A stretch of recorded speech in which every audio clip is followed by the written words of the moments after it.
Hindi ka na ba titigil sa madalas mong pag-uwi ng gabi, ha? Aba, anong oras na?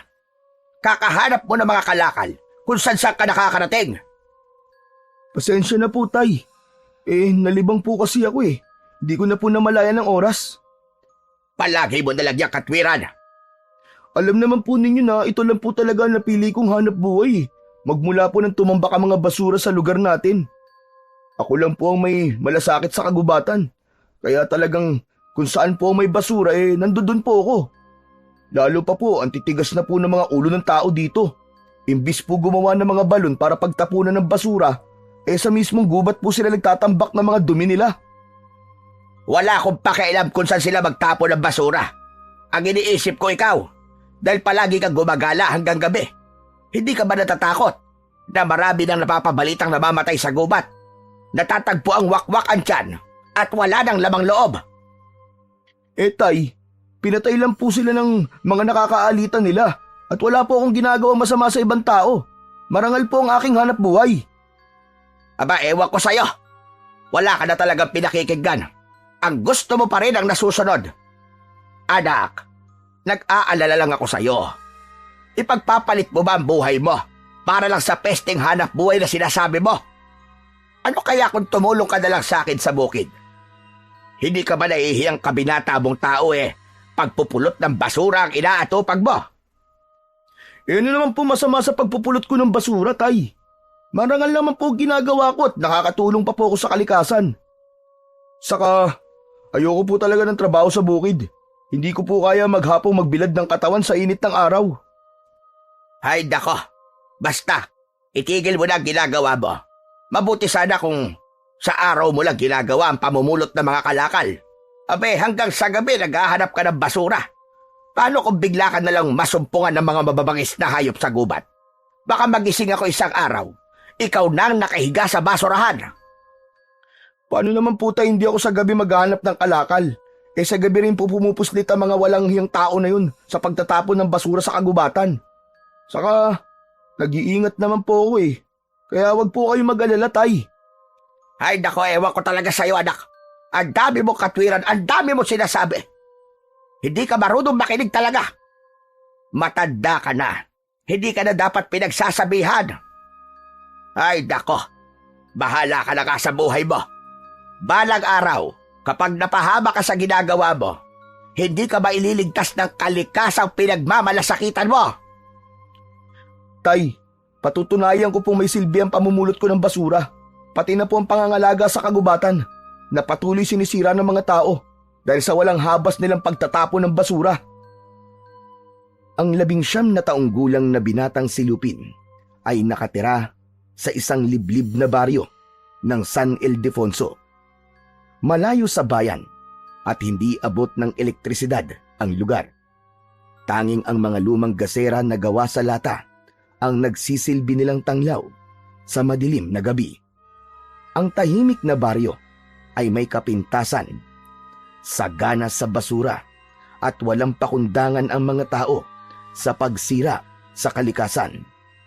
Pati na ang pagpuputol ng mga punong kahoy na magsisilbisa ng tirahan ng mga ibon, magbibigay ng lilim sa mainit na panahon at para pigilan ang madalas na pagbaha ay ginagawa nila. Kung minsan, dahil sa tambak na basura, ginagawa na rin itong tapunan ng mga karatig baryo. Isang malaking kalapastanganan na patuloy na binabaliwala ng mga tao. Bilang isang mangangalakal, masakit sa mata ang makitang parang walang pakialam ang mga tao sa mas dumudumi nilang kapaligiran. Kaya naman si Lupin, imbis sa bukid magtrabaho, ay pangunguha na lang ng bote, plastik at mga bakal ang kanyang inaatupag sa araw hanggang gabi, na dinadala naman niya sa bayan para ibenta at ituring na niyang hanap buhay. Samantalang ang mga hindi na pwedeng pakinabangan ay ibinabaon niya sa lupa maliban sa mga plastik. Iniipon niya yon para hugasan at gawing unan na ibinibenta niya rin sa maliit na halaga. Kinabukasan, pagkatapos ng sagutan ni Lupin at Mang Densyo, narinig niya ang malakas na boses ng kanyang tiyo Leo, kapatid ng kanyang ama, Si Mang Densyo, 55 taong gulang, ay may pagkakautang kay Mang Leo. Hindi ba't sinabi ko sa'yo, Densyo? Lumayas na kayo ng anak mo sa bahay ng mga magulang natin. Bakit hanggang ngayon, hindi pa rin kayo umaalis? Saan naman kami lilipat, kuya? Aba, alam mo naman na wala akong ibang mapupuntahan. Abay, problema mo na yun. Sinabi ko naman sa'yo matagal na kailangan kong lupa at bahay na ito. Hindi ko naman kasalanan nang mamatay ang asawa mo ay isinangla mong lupang ito sa akin. Aba, hindi mo na natubos. Natural. Kukunin ko sa'yo. Baka naman, Kuya Leo, pwede bigyan mo pa ako ng ilang araw na palugit. Hahanap lang kami ng malilipatan ng anak ko. Saka, bakit ba gustong-gusto mo na makuha ang bahay ng mga magulang natin? Wala ka namang asawa, mga anak na nakatira dito. May bahay ka rin namang sarili. Wala rin namang makikinabang sa bahay na ito. Hindi ba pwedeng kahit konting panahon pa pagbigyan mo na ako? Sus, ayan ka na naman sa palugit-palugit na yan eh. Sawang-sawa na ako sa mga pakiusap mo. Aba, napunta na nga sa iyo ang bahay na ito nang walang kahirap-hirap. Pati ba naman, pabor, hihingin mo pa rin? Saka, wala ka ng pakialam kung may pakinabang o wala ang bahay na ito. Ang usapan ay usapan. Kahit kapatid pa kita, kailangan mong sumunod sa kasunduan. Kahit mga ilang araw lang sana, Kuya Leo. Wala talaga akong matinong trabaho. Tuwing 3 buwan lang ako nagkakapera dahil sa mga talim kong palay. Abay, problema mo na yun. Matagal na ako naghihintay. Sapat na mga palugit ko sa'yo. Pagdating sa pera o lupa, walang kapakapatid. Lahat dinadaan sa matinong usapan. Hindi porkit kapatid kita sasamantalain mo naman ang kabaitan ko. Saka tao ko kausap. Ikaw ang nagsabi, sa ganitong araw kayo aalis. Kaya huwag ka na magpapaawa sa akin. Mula sa kwarto ay dinig ni Lupin ang malakas na boses ng may 56 na taong gulang na si Mang Leo. Nabaon sa utang si Mang Densyo magmula nang magkasakit ang asawa nitong si Aling Bena. Hanggang sa paggastos sa pagpapalibing ay ang suwapang nitong kapatid ang sumagot sa lahat. Bilang panggigipit sa kanyang ama, napilitan ang kanyang ama na gawing collateral ang titulo ng kanilang lupa't bahay. Kaya naman sinamantala ni Mang Leo ang pagkakataon para lalong malubog sa pagkakautang ang kanyang ama. Mahalaga ang bahay kay Mang Densyo dahil ito ang minana nito sa kanyang mga magulang. Hindi lubos maisip ni Lupin na kung paanong nagkaroon ng ganitong klaseng kapatid ang kanyang ama.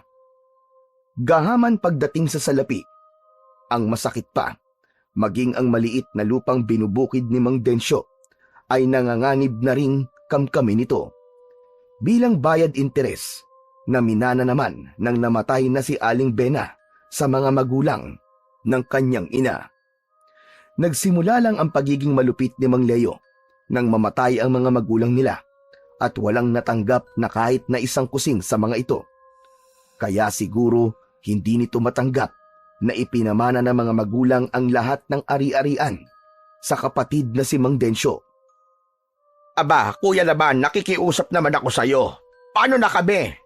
Wala akong hawak na pera, ni singkondoleng. Wala akong naitatabi. Bigyan mo pa ako ng kahit 2 araw lang para naman makapaghanap muna ako ng malilipatan namin ni Lupin. Ngayon ang gusto ko. Bakit ba ang tigas ang ulo mo? Gusto mo ba yata magsama pa ako ng mga tanod para ipakaladkad ka palabas ng bahay na yan Sapat na ang palugit na ibinigay ko sa inyo. Kaya lumayas na kayo dyan! Hindi naman na kailangan umabot pa sa ganon, kuya. Ang akin lang naman ay isang pakiusap. Kaya hindi mo na kailangan pang ipagtabuyan kami sa tulong ng mga tanod. Para namang hindi kita kapatid yan Isipin mo man lang sana ang naging kabutihan ni nanay at tatay sa'yo. Abat, sinusumbatan mo ba ako? Magmula na mamatay si nanay at tatay, tapos na rin ang pagiging magkapatid natin. Saka wala akong utang na loob sa'yo. Sila ang nagpalaki sa akin, hindi ikaw. Kahit kailan, hindi nila ako tinuring na anak dahil sa'yo pa rin nila ipinamana ang lahat ng kanilang mga ari-arian.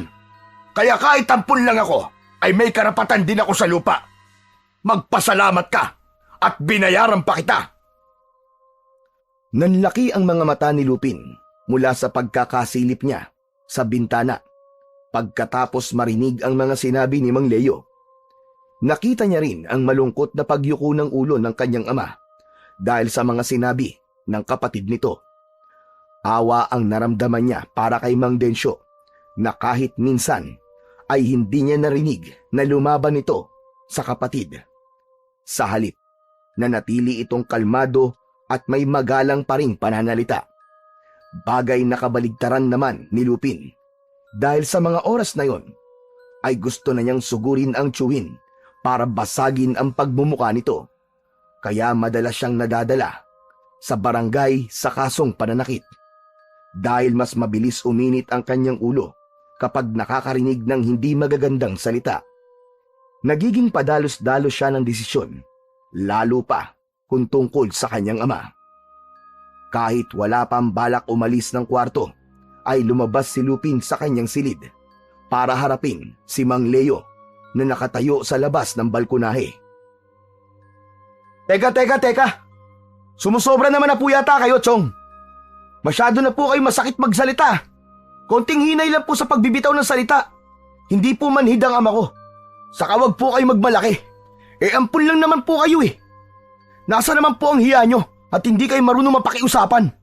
Para kayong walang utang na loob sa taong nagpalaki sa inyo. Abat, sino ka naman para makialam sa pag-uusap namin ng kapatid ko, ha? Pamangkin lang kita at hilaw pa. Usapang matanda to at hindi ka dapat nakikisali. Pero ama ko po ang pinagsasalitaan nyo ng ganyan, Chong. Anak siya ng mga taong nagpalaki sa inyo.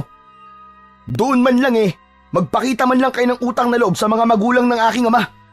Konting palugit lang po ang hinihingi niya. Samantalang kayo taong kayong inalagaan ni na lolo at lola. Bakit ba ang tigas ng loob nyo? Tandaan nyo, Chong, ang mga material na bagay, hindi nyo yung madadala sa libingan nyo. Dahil sa mga sinabi ni Lupin, ay napasugod si Mang Leo sa kinatatayuan ng binata. Pero humarang si Mang Densyo at hinarap ang kapatid. Wag na wag mong masasaktan ang anak ko. Dahil baka makalimutan kong kuya kita. Aalis kami bukas ng umaga. Kaya maghintay ka para mailigpit ko ang mga gamit ko. Huwag ka lang mag-e-eskandalo rito na parang babae. Kung ganun, sige. Aasahan ko yan. Huwag kayong magtitira kahit nakatiting na mga gamit. Dahil ipinapangako ko, susunugin ko yan. At ikaw naman, Lupin, may araw ka rin bastos ka. Magsama kayo ng tatay mo. Bastos din po kayo, Chong. Matanda na kayo pero wala kayong pinagkatandaan. Usmak pa rin ang ugali nyo at wala kayong kwentang tao. Lupin, ano ba? Tama na. Tigilan mo na. Huwag ka na makialam. Tiyuhin mo pa rin siya. Kaya dapat ay irespeto mo siya. Huwag mong tutularan ang ugali niya dahil hindi natin siya katulad. Mag-ama nga kayo. Pagsabihan mo yung anak mo, Densyo.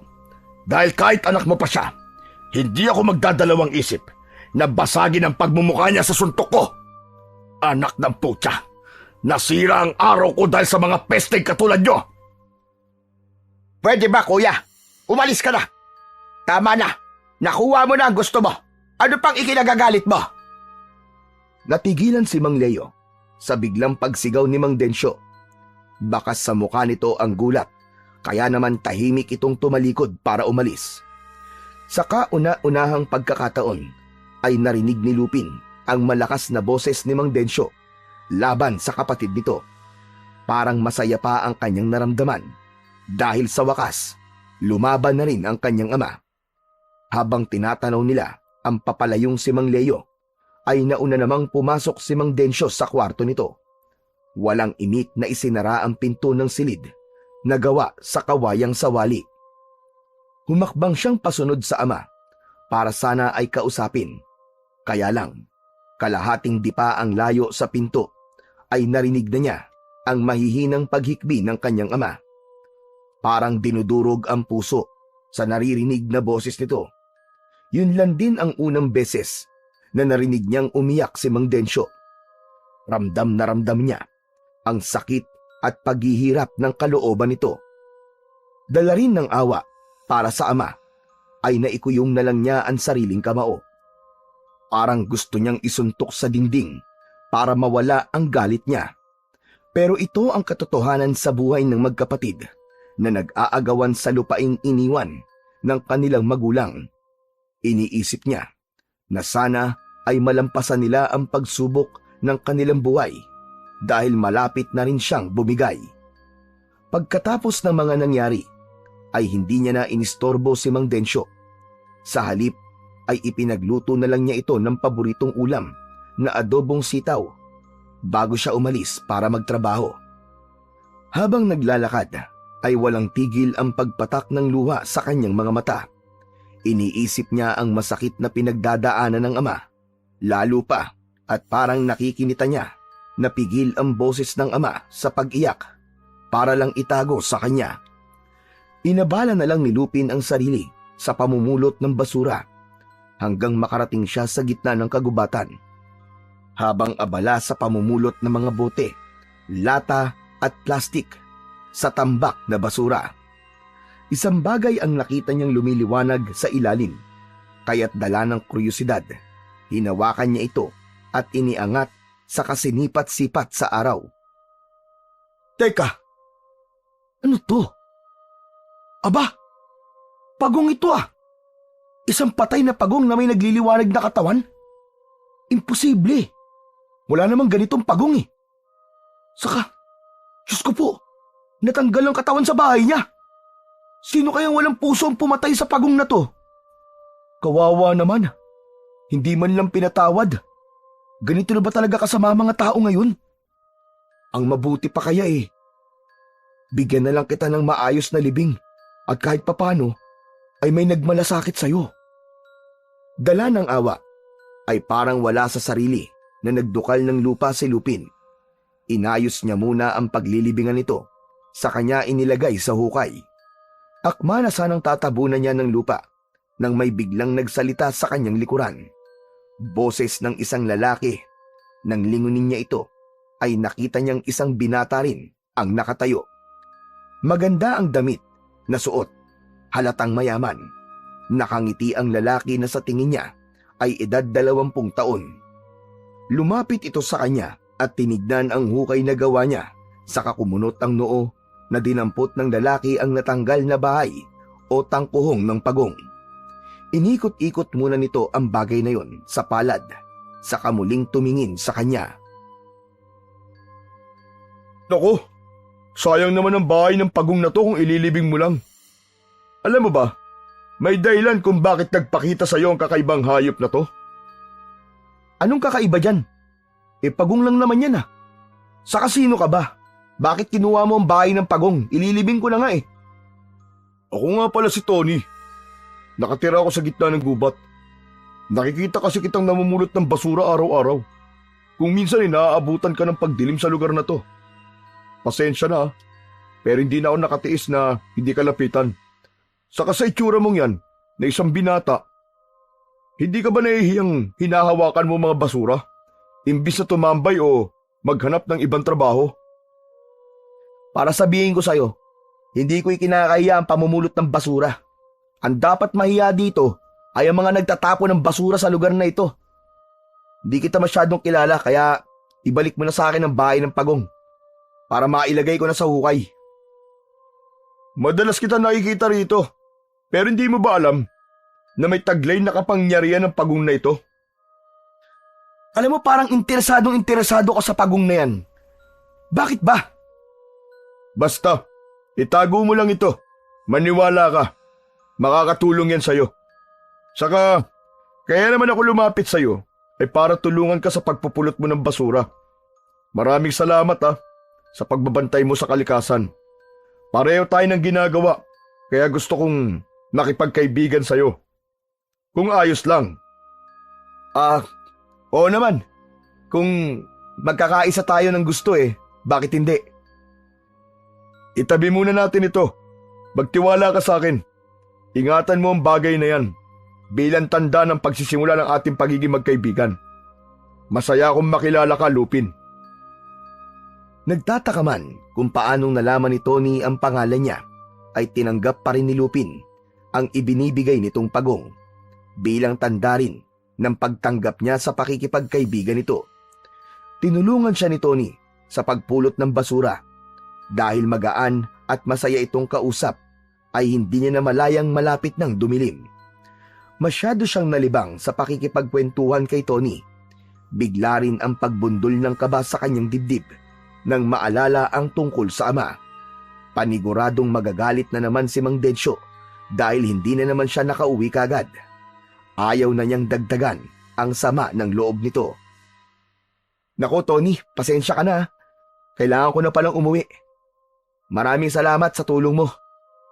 Gusto mo bang samahan kita pa uwi? Naku, wag na.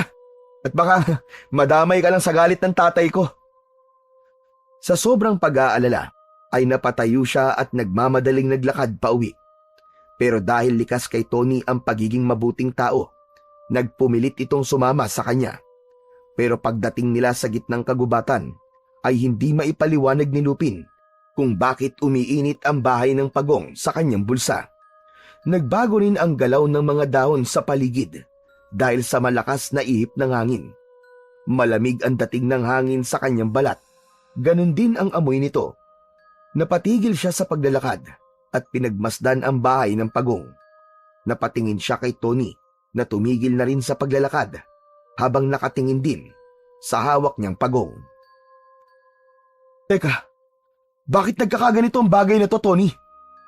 Ang ibig sabihin ay may panganib na nakaabang sa lugar na to. Bilisan mo ang paglalakad. Kailangan na nating umalis dito. Baka sa mukha ni Tony ang pag-aalala, kaya madalas ang paglinga nito sa paligid na para bang may hinahanap. Malalaki rin ang kanilang mga akbang ng paa na tila hinahabol sila ng nilalang na hindi nakikita. Napansin din ni Lupin na parang bumaho ang singaw ng hangin. Amoy nabubulok na basurang may inuuod na karne. Pero dahil sa kanyang trabaho, hindi na lamang niya inintindi ang amoy na nalalanghap. Sanay na siya sa ganito, pero iba ang takot na kanyang nararamdaman. Para bang may mga pares na mga mata ang nakatingin sa kanila. Isang mabigat na presensyang nagtatago sa kakahuyan. Nakasunod siya ng paglalakad sa nauunang si Tony habang wala pa rin tigil sa pagtingin-tingin sa paligid. Tuluyan na ngang kumalat ang dilim sa kagubatan. Mabuti na lang ay may liwanag na nanggagaling sa buwan, kaya't malinaw niyang nakikita ang kanilang dinaraanan. Maya-maya pa ay bigla silang nakarinig ng malalakas na pag-alulong ng mga asong gubat. Umieko na parang nasa paligid lang nila, nakabantay at naghihintay ng tamang pagkakataon para sumalakay. Anong tunog yun? Matagal na akong gumagala sa lugar na ito pero ngayon lang ako nakarinig ng ganyang klaseng tunog. Sa palagay ko, nanggagaling na rin sa mababangis na hayop sa gubat dahil sa mga taong walang tigil na katatapon ng mga basura dito. Lupin, hindi lang sila basta mga hayop sa gubat, kundi isang nilalang na nagtatago sa dilim. Lupin, tatanungin kita, naniniwala ka ba sa mga aswang? Aswang? Nako hindi pare, imposibleng may aswang sa lugar na to, no? Sa radyo ko lang naririnig ang tungkol sa kanila. Mga katang-isip lang yun. Pero sa tingin ko pare, maniniwala ka na ngayon dahil nasa likod mo na siya. Pinagmasdang mabuti ni Lupin ang mukha ni Tony at pilit na inaaninaw ang mga mata nito dahil naniniwala siyang nagloloko lang ang bagong kaibigan. Malay ba niyang bahagi lang ito ng pagbibiro nito? Wala naman sa itsura ng lalaki na natatakot ito kung meron mang nilalang na nasa likod niya. Pero hindi ito kumukurap habang nakatingin sa likuran niya. Kaya naman, napalingon na rin siya at sinundan ang tinitignan ni Tony. Ganun na lamang ang panlalaki ng kanyang mga mata. Nang mula sa kanyang kinatatayuan, ay nakita niya ang isang nilalang na nakatayong nakangisi. Habang ang katawan ay balot ng mga basura na may nagkakagulong mga langaw. Maging ang malapot na kulay berdeng likido ay tumutulo mula sa bibig hanggang sa dibdib. Napalunok ng laway si Lupin na hindi inaalis ang paningin sa nakatayong nilalang. Pati ang halimaw ay patuloy ding nakikiramdam sa mga galaw ni Lupin. Samantalang ang bahay naman ng Pagong ay mas tumindi ang init na para siyang mapapaso. Napaatras sa pagakbang si Lupin, palapit kay Tony. Anak ng putya, tol! Anong klaseng nilalang yan? Parang hayop na may matutuli sa tenga. Mahahaba ang mga kuko na may malasang ang dila. Saka Diyos ko po, ang kanyang mga mata parang nagbabagang apoy sa sobrang pula. Tony, ano ka ba? Magsalita ka, bakit hindi mo sinasagot ang tanong ko? Kailangan mong hinaan ang boses mo dahil hindi sila nakakakita. Sinusundan lang nila ang amoy at galaw mo. Kung mapapansin mo, malaki ang butas ng kanilang ilong.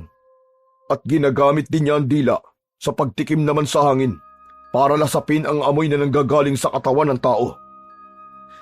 Pambihirang, hindi ko alam na may ganyang nilalang sa gubat na to. Ano nang gagawin natin? Konting galaw lang, malalaman niyang nandito pa rin tayo. Kaya wag ka munang gagalaw. Wag ka rin munang magsasalita. Halos mabingi si Lupin sa sariling lakas ng kabog ng kanyang dibdib. Ang kanyang mga mata ay naluluwang nakatitig sa galaw ng nilalang na nagsisimulang humakbang papalapit sa kanilang kinaroroonan. Nakabaluktot ito na parang asong siging singhot sa hangin na sinusundan ang kanilang amoy. Pati paglunok sa laway ay hindi magawa ni Lupin habang naninigas ang kanyang tuhod. Napigil ang kanyang paghinga. Sa isip niya ay para siyang nakaharap sa isang nilalang na may nakakasukang itsura. Saktong may kumaluskos sa kanilang tabi. Isang baboy ramo na panay ang likha ng tunog habang walang tigil sa pagdukal sa lupa na malapit pa naman din sa isang tambak na basura. Lalong nanlaki ang mga mata ni Lupin nang mula sa gitna ng mga basura ay lumitaw ang isa pang nilalang na kapareho ng nakatayo sa kanilang harapan. Dala ng matinding takot ay hindi na natagalan pa ni Lupin ang hindi mapasigaw at napatakbo papalayo sa mga halimaw. Para siyang karag na turumpo kung saan-saan bumabangga at nadadapa. Para sa kanya, isa yung malaking kahihiyan na hindi dapat makita ng mga tao. Pero iba ito. Iba kapag aswang na ang kaharap niya. Aswang! Aswang! Tulong! Tulungan niyo ako! Sandali, Lupin! Hintayin mo ako! Bakit ka ba sumisigaw? Hindi naman nila tayo mapapansin kung hindi ka magsasalita o lilikha ng ingay! Sa gitna ng pagtakbo ay gusto sanang batukan ni Lupin si Tony. Paano itong nagiging kalmado sa kabila ng katotohanan ng halos isang dangkal na lang ang lapit ng mga halimaw sa kanilang tabi. Lalo pa at may bagong litaw na isa na namang nilalang na lumabas sa basurahan. Ipinagpatuloy ni Lupin ang mabilis na pagtakbo na kahit hindi na sigurado sa direksyong tinatahak ay nagpatuloy pa rin siya sa pagakbang kasama si Tony. Paglingon niya sa likuran ay muli siyang napasigaw nang makitang mabilis din silang hinahabol ng mga nilalang. Parang nakakakita ito na kahit saan sila magpunta ay nakakasunod ito. Diyos ko po! Hindi sila tumitigil! Hinahabol pa rin nila tayo, Tony! Lintik na kamalasa naman to! Bakit ba kailangan mangyari sa akin to? Sabi ko sa iyo huwag kang lumikha ng ingay. Hindi talaga nila tayo tatantanan at lahat ng mga kauri nila kapag nabulabog natin dahil sa ingay ng boses mo. Hindi ka kasi naniniwala. Kaya ito, nalalagay tayo ngayon sa panganib. Ewan, ikaw yata nagdala ng kamalasan sa akin eh. Wala naman to dati dito ah. Hindi maiwasan ni Lupin na hindi ibaling kay Tony ang galit dahil sa isang iglap ay nangyari ang paghabol sa kanila ng mga nilalang na ngayon lang niya nakita. Pati ang baboy ramo ay nakikipag-unahan din sa kanila ng pagtakbo. Pero napatigil sila sa paghakbang nang may lumundag na nilalang sa unahan ng kanilang dinadaanan. Pasadsad ang paa na humarang ang halimaw sa kanilang harapan. Nagsipagbagsakan pa sa lupa ang mga uod na nanggagaling sa katawan ng halimaw. Idagdag pa ang nakasunod na mga langaw sa nilalang na lalong nagpatindi sa mabaho nitong amoy. Saktong sa pagdakot nito sa katawan ng baboy ramo gamit ang kamay, Bigla rin itong kinagat ang leeg ng hayop. Nagpupumiglas ang baboy ramo ng malakas. Napatayo ng tuwid sina Lupin at Tony habang pinapanood ang ginagawa ng halimaw. Walang awa nitong ibinaon ang mahahabang kuko sa katawan ng hayop. Nanlalamig ang katawan ni Lupin nang mula sa kanilang kinatatayuan ay biglang dumating ang isa pang nilalang na humahabol sa kanila. Nakipag-agawan ito sa karne ng baboy ramo. Kitang-kita nila Tony ang paglitaw ng mahahaba nitong mga pangil mula sa malaki nitong bibig na halos tumaklob sa buong muka nito. Habang kumakain ay lumilikha ng ingay na katulad sa umaangil na aso. Sarap na sarap ang mga ito sa paglapa ng lamang loob ng baboy dahil parang umaawit pa na nilalantakan ang karni ng hayop. Sa kamalasan naman at sa hindi inaasahang pangyayari, ginapangan bigla ng pulang langgam si Lupin at dahil sa pinagtutulungan na siyang kagatin ng mga langgam, muli siyang napasigaw pero huli na para makaalis sa kinatatayuan. Dahil kanina pa palang may nakatayong aswang sa kanilang likuran, mabilis ang naging pagkagat ng halimaw sa balikat ni Lupin. Aray ko! Tony! Tulungan mo ako! Lupin! Hawakan mo ang bahay ng pagong! Iampas mo sa mukha niya! Sige na! Bilisan mo! Nakita ni Lupin na parang naghahanap ng kahoy sa lupa si Tony na maihahampas sa nilalang na nakakagat sa kanya. Ano? Tulungan mo ako, Tony! Masyado siyang malakas! Hindi ko kaya! Pinilit mo nang tanggalin ni Lupin ang pagkakakagat sa kanyang balikat. Pero kahit na anong gawin niya, hindi niya maalis-alis ang ulo ng aswang na nakasubsob pa rin sa kanyang balikat. Napaluhod sa lupa si Lupin habang nararamdaman ang unti-unting pagpunit ng kanyang balat at ang masakit na pagbaon ng pangil nito sa kanyang kalamnan. Pakiramdam niya ay gumagalaw-galaw ang ngipin nito sa loob, pailalim ng laman niya. Mas lalo niyang nalanghap ang mabahong singaw ng ulo ng aswang. Napanay pa ang pag-angil habang sinisipsip ang kanyang dugo. Malapot ang likidong nakadikit sa kulay palong buhok nito. Idagdag pa ang mga langaw na parang nakikipiesta sa sakit na nararamdaman niya. Malakas niyang inihampas ang hawak niyang bahay ng pagong sa mukha nito. Sa hindi maipaliwanag na dahilan, bigla itong napasigaw habang hawak ang muka na may marka ng likod ng pagong. Mabilis na tumayo si Lupin at nagtatakang napatingin sa halimaw na pilit hinahaplos ang nasaktang muka. Nagpapalinga-linga itong hinahanap kung saan siya nakatayo. Kahit pa nasa harapan lang siya nito, nakaluhod na hawak ang sariling balikat habang walang tigil sa pag-agos ng dugo mula sa kanyang sugat. Pinilit niyang tumayo at nilapitan ang nagwawalang nilalang. Ganyan nga! Sige na, Lupin! Ulitin mo ang paggampas sa mukha nila gamit ang bahay ng pagong! Masasaktan sila at patatakot sa'yo! Kaya gawin mo na! Labanan mo na sila! Si Tony na nakatayo lang ay parang nanonood sa galaw ni Lupin.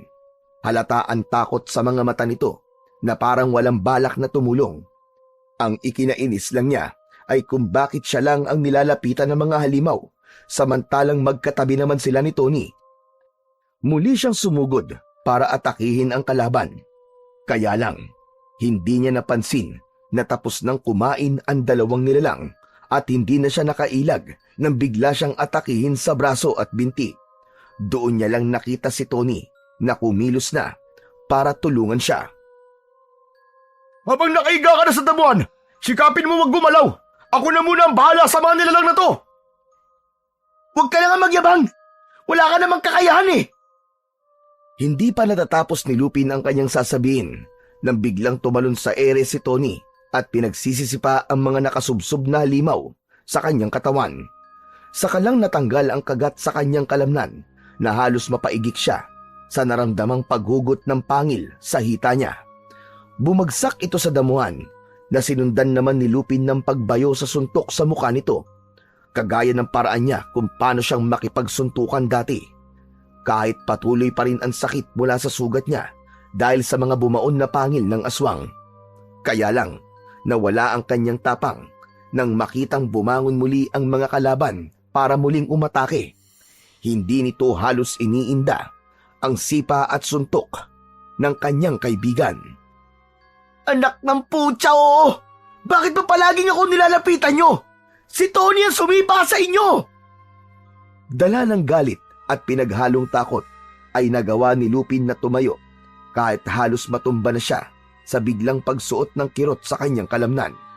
Habang si Tony naman ay patuloy lang sa pakikipaglaban sa mga nilalang na umaatake rin dito. Saktong paglapit sa kanya ng halimaw ay sinalubong naman niya ito ng paghampas sa muka gamit ang bahay ng pagong. Umalingaw-ngaw ang malakas nitong sigaw at nararamdaman niyang nasasaktan ang mga nilalang dahil sa mga atungal nito at pag-iyak. Nakita niya rin na sa bawat pagsuntok niya ay may lumalabas na kulay berdeng liwanag na nagdudulot din ng pagkasilaw sa mga halimaw. Na kahit walang nakikita ay apektado pa rin sila sa epekto ng liwanag. Maya-maya pa, nakita niya rin na napabagsak na ni Tony ang kanyang mga kalaban. Mabilis itong lumapit sa kanya at hinawakan ang braso niya para alalayan siya. Tara na! Kailangan na natin makaalis sa lugar na to! Sa tingin ko, hindi lang sila ganyang karami naninirahan sa lugar na ito. Sobrang sakit na mga sugat ko. Lintik talaga kapag siniswerte nga naman oh. Ngayon pa itong mangyayari sa akin. Ano na lang ang ipapaliwanag ko sa ama ko? Siguradong masisermo na naman ako ni tatay nito. Huwag mo na yan isipin mo. Ang kailangan makalayo na tayo sa lugar na to. Tandaan mo, nakatira sila sa ilalim ng tambak na basura at depende sa dami ng basura ang bilang ng mga nilalang na nagtatago roon. Ito ang dahilan kung bakit kita nilapitan. Wala kang kaalam-alam na may naninirahan sa gubat na ito. Ito na nga ba ang sinasabi ko eh. Kasalanan to ng mga tao eh. Sa dinabi-dabi na mapagtatapunan ng basura ay sa gubat pa. Saka, matagal ko na itong ginagawa. Pero ngayon lang to nangyari. Dahil nabubusog na sila sa karne ng mga tao na bibiktima nila at nauhuling nagtatapon ng basura. Kung ganun, totoong ang mga namamatay dito ay kagagawan nila. Alam mo na pala na delikado. Bakit nagpupunta ka pa rin dito? Kayang bang ipagpalit ang buhay mo sa ganito? Paano ang iyong ama? Paano kung mapahama ka? Teka. Sandali. Bakit parang ang dami mong alam tungkol sa akin? Pati pangalan ko alam mo rin. Nahihiwagaan na ako sa iyo ha. Sinong hindi makakakilala sa isang binatang mahilig sa gulo pero may malasakit sa kalikasan? Siguro naman ay naniniwala ka ng totoo mga aswang. Sino bang hindi maniniwala? Punyemas! Ay halos tagtarin na nila ng kagat ang buong katawan ko. Sobrang sakit na. Parang may mga insektong gumagalaw sa loob ng kagat. Dahil sa nangyari, mas lalo ko pang pagbubutihan ang pagtatanggal ng basura sa lugar na to. Idagdag mo pa ang nakuha kong kakaiba na bahay ng pagong at kung bakit ganun na lang ang epekto nun sa akin at sa mga katawan ng aswang. Nakakailang hakbang pa lang sila Tony at Lupin nang biglang sumulpot sa kanilang harapan ang 8 nilalang na katulad ng halimaw kanina. Mas marami, mas mabagsik ang mga itsura. Nakabaluktot at nangangapa sa daan papunta sa amoy ng sariwang dugo na umaagos sa balikat niya. Maingat nilang inihakbang ang kanilang mga paa. Paatras na ang mga mata ay nakatingin sa mga nagkakagulong aswang. Diyos ko po! Hindi pa ba nila tayo titigilan? Nagsalita ka na naman! Takbo na! Halos magpaekis-ekis sa pagtakbo sa daan sina Tony at Lupin, kahit paika-ika ang kanyang hakbang. Bawat tapak niya sa lupa ay may salubong na sakit sa mga sugat niya, kaya halos napapangiwi ang kanyang muka ng dahil sa kirot. Pinagsisisihan niya ang pagsuway sa kagustuhan ng kanyang ama, kaya siya nakakaranas ng ganitong paghihirap. Ipinangako ni Lupin sa kanyang sarili na kung makakaligtas siya, ay pipilitin niyang matupad ang kanyang pangarap na maging kapitan para matuldukan na ang lagim na gumagala sa kanilang baryo. Dala ng takot ay wala na siyang pakialam kung saan pa siya dalhin ng kanyang paa. Mas lalo lamang nilang nilakihan ang mga akbang para makatakas, pero sadyang mabibilis tumakbo ang mga aswang na halatang kabisado ang lugar na yon. Kahit hindi nakakakita ay para itong may taling nakasunod sa kanila. Agad silang naabutan nito habang pilit siyang inaamoy. Dahil sa gulat ay muntik pa niyang mabitiwan ang hawak na bahay ng pagong. Saktong paglundag ng isa pang halimaw papalapit sa kanyang kinaroroonan, ang pagsulpot naman ng matandang lalaki mula sa kakahuyan. Kung titignan ay edad 68 taon na ang matanda. Mabilis kumilos na may malakas na pangangatawan na pinagsususuntok ang kalaban gamit ang isang uri ng sandatang nakabalot sa kamao nito. Bawat pagbayo ng suntok sa kaliwa at kanan nitong kamay ay napapaigik ang mga kalaban na parang sinasaksak ng kutsilyo. Dahil sa malatinik na bagay sa armas ng matanda, buong paghangang pinanood ni Lupin ang husay ng matanda. Salamat sa tumulong sa atin. Tara na! Tumayo ka na at umalis na tayo rito. Huwag mong bibitiwan ang bahay ng pagong. Pero paano yung matanda? Hindi natin siya iiwan dito. Hindi tayo aalis. Iniligtas siya tayo. Kaya maghihintay tayo rito. Pero baka matalo siya at balingan ka ng mga nilalang. Kilala ko matandang yan. Isa siyang albularyong manunugis. Kaya-kaya niya ang mga yan. Magsasalita pa sana si Lupin. Pero nakita niya ang pagbagsak ng matanda pasadsad sa lupa. Diretso sa kanilang paanan. Dumudugo ang dibdib nito dahil sa pag-atake ng bagong dating na halimaw. Hindi tulad ng mga naunang nilalang, mas malakas ito at kakaiba ang itsura, angat sa mga halimaw na may mabahong amoy. Nakakakita ito at sa biglang pagtawa nito ay bumaliktad ang labi nito pataklob sa muka ng aswang. Kaya naman, nalantad ang malabuhayan nitong malalaking ngipin. Saglit lang ang pagtaklob ng labi sa muka nito at naglalaway na nagsalita. Kahit kailan talaga, masyadong mayayabang ang mga tao. Kung sa bagay, gusto ko naman ang lasa ng inyong karne. Lalo na kung amoy basura ang mga ito. Ano? Nakakapagsalita ka? Kung ganun, isa kang tao na nagsasaswang para mambiktima ng mga taong walang kalaban-laban. Malakas na umalingaw-ngaw ang malahalimaw nitong boses na masyadong masakit sa tenga ni Lupin. Ang matandang nakaiga sa kanilang paanan ay nawalan na ng malay. Saka lang din nakita ni Lupin ang bagay na suot na sandata ng matanda.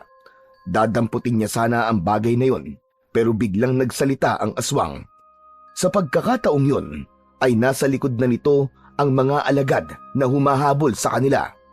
Habang humahakbang papalapit na sumusunod sa amoy ni Lupin, Tony at matandang duguan. Ganito rin ang eksena na matandang nilapa ko, habang ang isa ay inilagay ko sa dapat niyang kalagyan. Pinagtitiisan ko lang ang lasa ng karne dahil sa gabay siya sa pagpaparami ko ng alagad.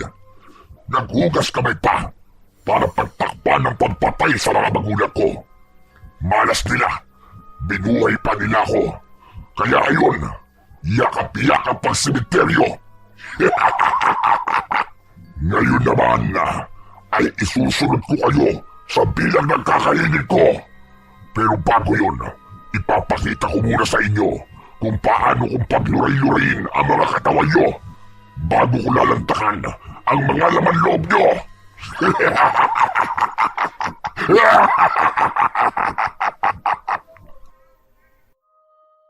Hindi inaasahan ni Lupin na biglang susuntokin nito sa tiyan ang katabing alagad. Ito ang aswang na lumapa sa katawan ng baboy ramo kanina. Saka inihiga sa damuhan na parang papel. Biglang bumuka ang bibig nito na ang labi ay muling tumaklob sa mukha nito. Nanlalaki ang kanyang mga mata habang nakatingin sa matalas nitong mga ngipin na mabilis na ikinagat sa leeg ng aswang. Nagkikikisay ang katawan na nagpupumiglas, pero para lang kobra ang pagkakadikit ng bibig nito sa balat ng kanyang kampon. Pasubsob na sinipsip nito ang dugo ng aswang. Umatras ang mga kampon ng halimaw dahil nabigla rin sa ginawa ng kanilang pinuno. Mula sa kinatatayuan ni Lupin at Tony ay ipinakita ng pinuno kung paanong winakwak nito ang tiyan ng tauhan niya. Gamit ang mahahabang mga kuko, kitang-kita nila kung paanong inilabas ang mga lamang loob na parang pansit. Iniayos pa nito ang pagkakabuhol-buhol, saka pati nga lang isinubo ang bituka. Kusang bumaliktad ang sikmura ni Lupin nang makita ang pagkain nito. Gumapang ang kilabot sa kanyang buong katawan habang hindi mawala sa kanyang isip ang tunog ng pagmuya nito.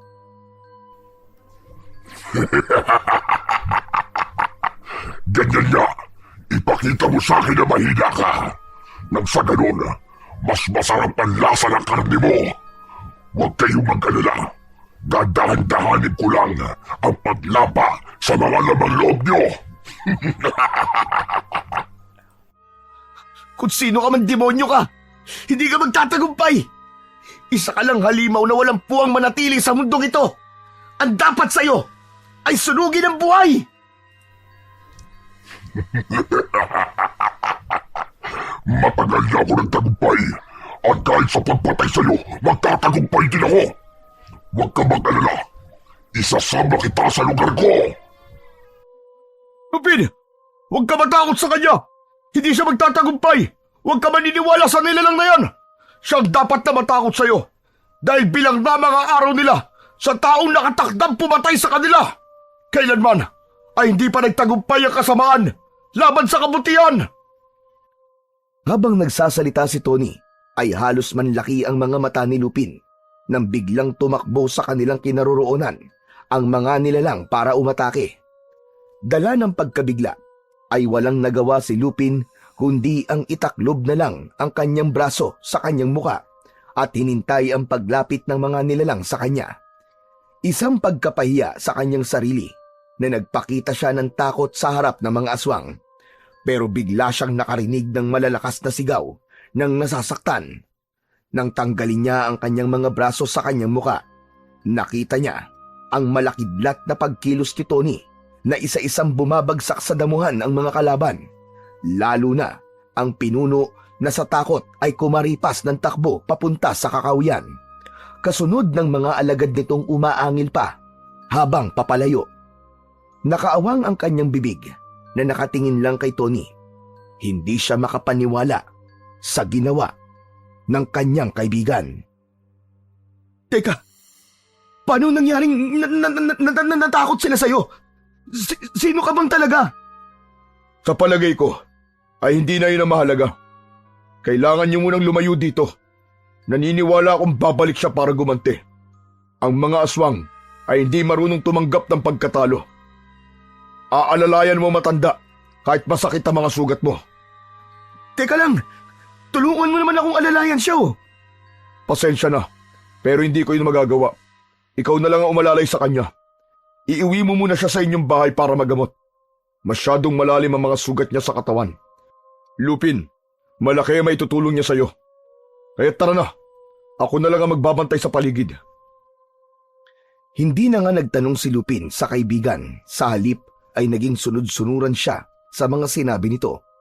Maingat niyang binungat ang matanda pasampas sa kanyang likuran habang patuloy sa paglalakad. Napapangiwi pa ang kanyang muka dahil tumatama ang braso ng matanda sa sugat niya. Idagdag pa ang tama niya sa hita na parang humihibot-tibot pa ng dahil sa sakit. Marami ring gumugulo sa kanyang isip. Lahat ay kakaiba, pati na ang pagkatao ng kanyang kaibigan na sumabay rin sa pagsulpot ng mga halimaw. Nang makita ang liwanag na nagmumula sa bahay ng pagong, ay parang unti-unti ring nawala ang kirot na nararamdaman niya sa kanyang sugat. Bagay na lalong nagpahulog sa kanyang pag-iisip. Pagdating nila sa harap ng bahay, nagawa sa kawayan na ang bubong ay dahon ng anahaw.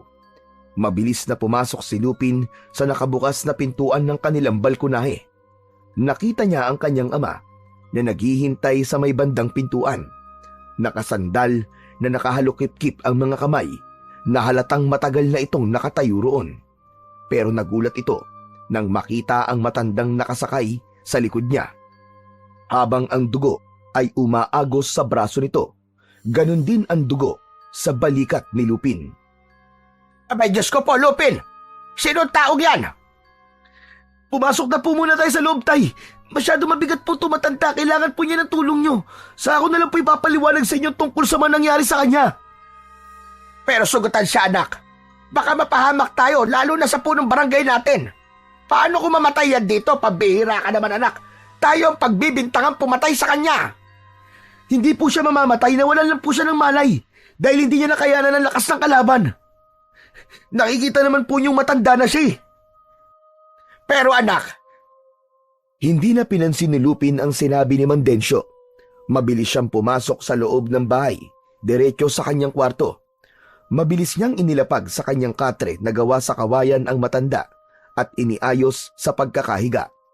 Kasunod ang kanyang ama, saka si Tony na nakatayo lang sa kanyang tabi, malapit sa dingding. Panay ang silip ng kaibigan sa bintana na halatang hindi napapakali. Ano sa palagay mo, Tony? Hindi na kaya nila tayo masusundan dito? Oo. Pagkatapos ko masugatan ang kanilang pinuno, babalik lang sila sa tambak ng basura. Ang halimaw kanina, hindi ko alam kung sino siya. Sa palagay ko, matagal na siya namumuhay bilang tao sa lugar na ito. anak, sino kausap mo?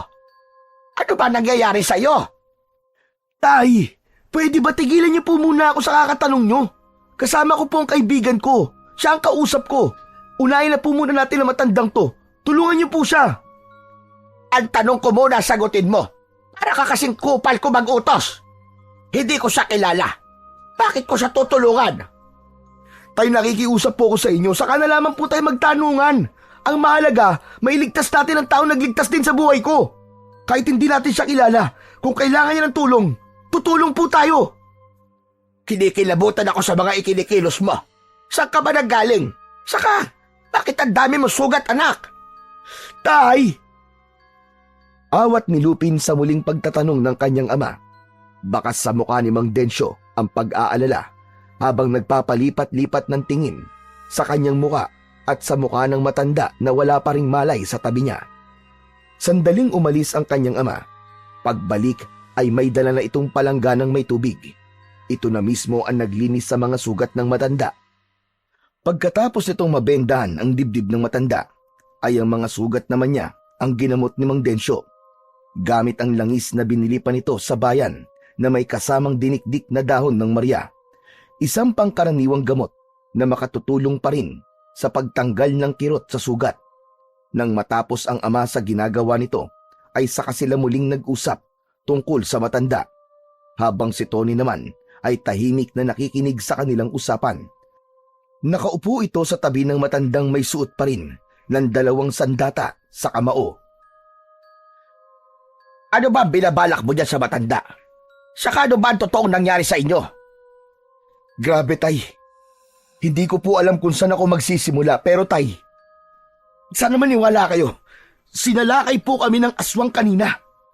Mabuti na lang po, nakilala ko po si Tony at ang matandang to.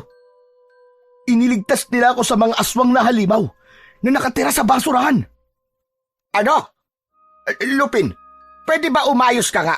Hindi ko maintindihan ang mga pinagsasabi mo. Kanina ko pa napapansing ibang ikinikilos mo. Anak, pinag-aalala mo ko. Totoo, Tay, maniwala po kayo. May aswang po na gumagala sa gubat. Pasensya na po kung gabi na ako nakauwi, pero ito po talaga nangyari sa akin. Isang halimaw na may malalaking ngipin na ang labi ay tumataklob pa sa mukha nito. Napansin ko rin po na wala po siyang tigil sa pagtawa. Pero nung sinuntok ko po sila habang nasa kamay ko ang bahay ng pagong, bigla po silang sumigaw na parang nasasaktan. Diyos ko po, anak Lupin. Nabagsak yata ang ulo mo. Ang lahat ng mga sinasabi mo, pulos imposible. Bakit ayaw niyo po ba akong paniwalaan, Tay? Totoo po talaga lahat ng mga sinasabi ko sa inyo. Kaya utang ko po sa matandang ito ang buhay ko, Tay. Saka tignan niyo po ang suot niya sa kamao. Ang sandata pong ito, ang nakita kong ginamit niya laban dun sa mga aswang na umatake sa amin kanina. Bakas sa mukha ni Mang Densyo ang pagkalito sa ikinikilos ni Lupin. Lalo na nang ituro ng anak ang sandatang nakasuot pa sa kamao ng matanda. Dala ng pagtataka ay hinawakan ito ni Mang Densyo habang nagpalipat-lipat ang tingin sa mukha ng matanda at sa kanyang anak.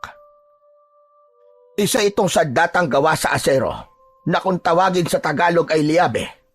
Karamihan ginagamit lang ito sa pakikipaglaban ng suntukan, lalo na kapag usapang maduming laro. Pero ang armas na ito ay masyadong pamilyar sa akin. Hindi ko matandaan kung saan ko ito nakita. Naniniwala na po ba kayo sa akin, Tay? Hindi pa rin. Pakiramdam ko ay nakipag-away ka na naman at nadamay lang ang matandang ito. Alam mong hindi siya pwedeng manatili rito sa bahay natin dahil bukas tayo aalis sa bahay na ito. Isasama po natin siya, Tay, kahit saan po tayo magpunta. Gusto ko siyang makilala. Saka, siya po magpapatunay ng totoo ang mga sinasabi ko. May aswang po sa baryong to, Tay. At nakausap ko po ang pinuno nila. Ang sabi, may pinatay raw po siyang matandang lalaki sa kagubatang yun. Kaya, Tay, maniwala po sana kayo sa akin. Hindi makapagsalita si Mang Densyo. Pilit nitong sinisipat ang mukha ni Lupin dahil hindi pa rin ito makapaniwala sa mga sinasabi nito. Mas lalong bumakas ang takot sa mukha ng kanyang ama nang lumapit si Lupin sa nakatayong si Tony. Tony, ikaw na nga magpaliwanag sa tatay ko. Hindi siya naniniwalang totoong aswang eh. Pero, wala nang pero-pero, Tony. Kanina pa ako nagpapaliwanag sa kanya. Hindi mo man lang ako tinutulungan, pambihira ka naman oh. Ano ka ba? Magkaibigan ba tayo? Natigil sa pagsasalita si Lupin nang bigla na lang humagulgol ng iyak ang kanyang ama. Nakasabunot ang kamay nito sa sariling buhok habang napasalampak ng upo sa upuang yari sa tabla katabi ng katring kinahihigaan naman ng matanda. Dahil sa ingay ay gumalaw ang katawan ng matanda, bagay na labis na ikinatuwa ni Lupin. Tay! Ayun na! Gising na po yung matanda! Patutunayan kung totoo mga sinasabi ko, Tay! Tony, magsalita ka naman! Tulungan mo naman ako magpaliwanag sa tatay ko, pambihira ka oh! Lupin, anak! Sino bang kausap mo? Diyos ko! Nasisiraan na yata ako ng pait, anak ko! Tay! Masyado naman po kayong makapagsalita! Eh kayo po itong parang sira dyan eh! May pahagulgul-hagulgul pa kayong nalalaman! Totoo! Wala akong nakikitang kausap mo, anak! Kanina pa rin tumatayo mga balahibo ko sa katawan dahil nararamdaman kong para nga tayo may kasama sa kwartong ito! Saka lang natigil si Lupin at diretsong tumingin kay Tony. Paulit-ulit niyang ipinagpipilitan sa ama na totoong may kasama sila sa loob ng kwarto. Pero inagaw ng matanda ang atensyon ng dalawa. Himala itong umupo na parabang wala itong sugat sa dibdib. Saka hinubad ang liabe na gawa sa asero at dahan-dahang tumingin sa kanila. Kanina ko pa kayo pinakikinggan. Pareho kayong nagtatalo. Parehong totoo ang inyong sinasabi. Si Lupin, totoong nakikita niya si Tony, pati na ang aswang na tangis-ngis na sumalakay sa kanya kanina. Si Densyo naman, totoo rin na wala siyang nakikitang kausap mo, Lupin, dahil ikaw lang ang nakakakita kay Tony. Lolo naman, huwag naman kayo magbiro ng ganyan. Kanina pa po tumataas ang balahibo ko sa katawan eh. Hoy, hoy! Ikaw, Lupin! Saan mo ba napulot ang baliw na matandang ito at nahawa ka na rin sa kabaliwan niya? Saka, bakit kilala niya ako? Eh ngayon ko lang naman siya nakita. Eh tay, ngayon ko lang nga din po siya nakilala eh. Hindi ko naman po alam na baliw pala. Hindi ako baliw. Totoo sinasabi ko. May mga bagay sa baryong ito na mahirap talagang paniwalaan. At ang mutya ng pagong na nakuha mo sa basurahan ay sinadya talagang ibigay sa iyo ng gabay. Siya mismo ang pumili sa iyo, Lupin. Ano? Teka. Mutya ng pagong? Hindi ko po kayo maintindihan, tatang eh. Naguguluhan po ako. Kanina ko pa gustong sabihin sa iyo, pero hindi ko magawa. Ikaw lang talaga ang nakakakita at nakakarinig sa akin. Dahil ako ang gabay ng mutya ng pagong. Hindi nila naririnig ang usapan natin. Pasensya na. Hindi ko lang alam kung paano to ipapaliwanag sa'yo. Teka, pero alam kong tao ka na nahahawakan kita eh. Nakakausap at malinaw kitang nakikita. Huwag niyo nga akong pinagloloko. Lupin, iho. Ikaw lang talaga may kakayang makipag-usap sa gabay. Alam ko yon.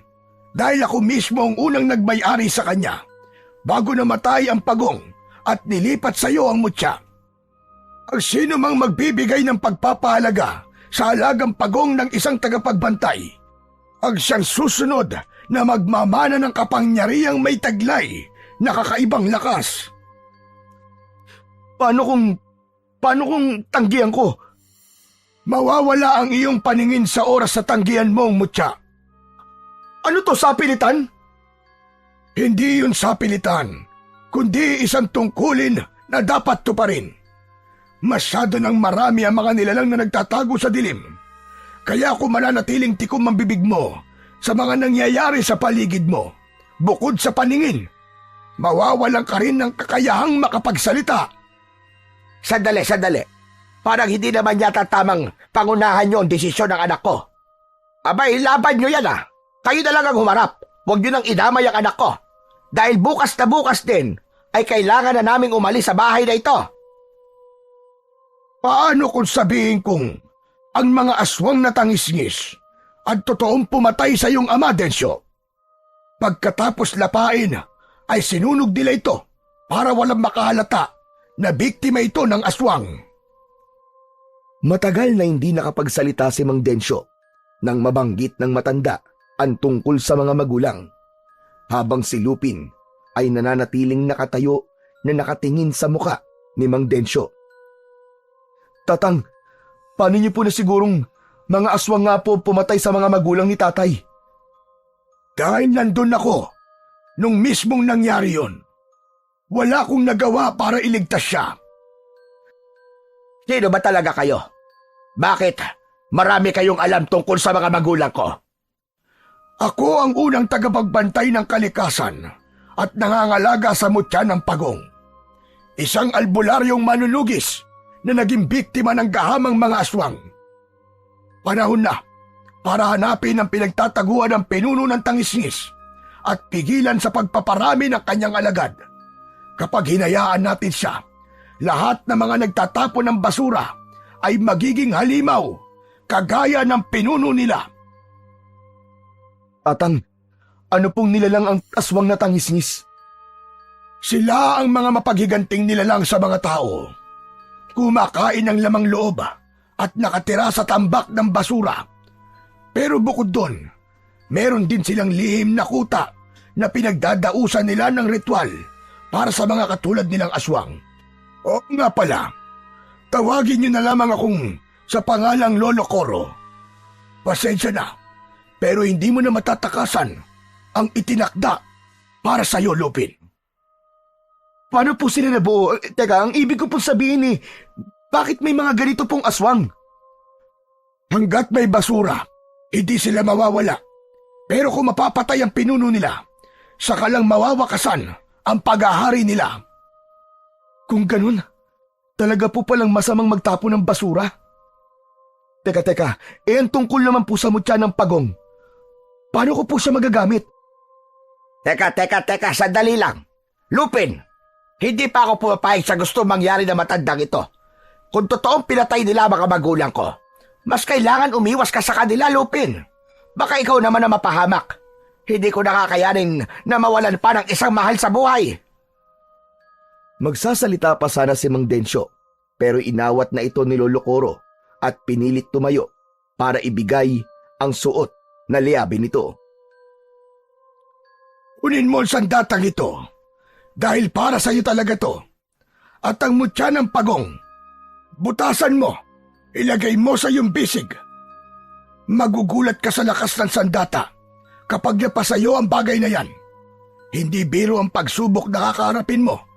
Pero may tiwala ako kay Tony na hindi siya nagkamali sa pagpili sa iyo. Wala na nga nagawa si Mang Densyo para pigilan si Lupin sa pagtanggap ng anak sa sandata.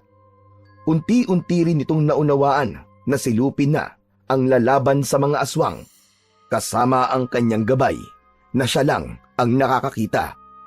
Pagkasuot na pagkasuot ni Lupin ng liabe ay biglang nagliwanag ang tingin niya sa katawan ni Tony, kapareho ng kulay berdeng liwanag na nagmumula sa mutya ng pagong.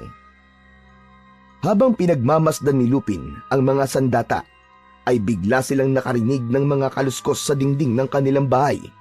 Nakatingin silang apat na may pagtataka, kasabay ng malakas na liwanag na parang itinuturo sa labas ng bintana. Naloko na! Mukhang nasundan nila tayo, Lupin. Gawin mo ang lahat para hindi nila makuha ang mutya ng pagong sa iyo. Pati ang sandata, dahil gagamitin nila yan para tuluyan nilang sakupin ang baryong ito. Mabilis ang pagbaba ni Lolo Coro sa katre, habang si Mang Densyo naman ay kinuha ang itak na nakasabit sa likod ng pinto. Dahan-dahan ang ginawang paglapit ni Lupin sa bintana na pinagmumulan ng kaluskos. Pero papalapit pa lang siya, ay biglang nasira ang pinto. Iniluwa ang aswang na tangisngis, habang inililinga ang paningin niya na parang may hinahanap. Pasinghot-singhot papunta sa gawi niya.